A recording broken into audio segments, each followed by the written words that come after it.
ari kunereta pe umwana mwiza amakeya amafaranga ibintu byose twe twahanye gahunda ko tuza guhurira hano ariko ndaje nsanga ngo reba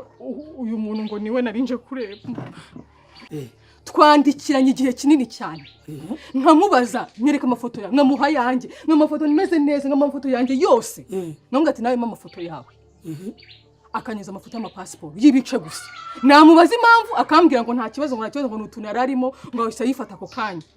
ariko ntabwo narinzi ko ari uko bimeze niba ashobora kujya gutereta umuntu akiyemeza kujya gutereta umuntu kwa kundi avuga ngo ngewe ngo ndi umusore ngo mfite akazi keza ngo mfite business nziza ngo ndatuye Kigali ntabwo nkodesha kuvuga yuko ashobora kuba afite ubumuga bwo kutabona cyangwa kutareba cyangwa akavuga indeshyo ye byo kucyeta bishyira muri iyo CV ye kugira ngo umuntu ayimenye rese kuki mwabiburanira ha kandi mufite aho mwateretaniye bisanzwe uretse akabivu ikibazo rega nagaruka ameze gutya ikibazo ntabwo yigeze abimbwira papa Sava icara nyine muganire mu bivugane nunabenga ubenge mu kinyabupfu nubimenye umusore we niba uri umusore niba uri umugabo niba uri umwana niba uri iki guhera uyu munsi usibe nimero yanjye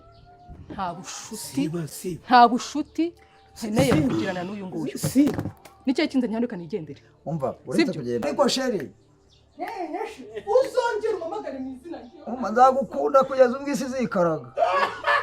ariko rero nawe pasa muremure ako se ariko iyo uriye umva ese niba yaramwandikiye akamusubiza iyo uriye nabi wivuza kuri menshi nabi ukivuza kuri menshi oya reka nkubwire gati inywere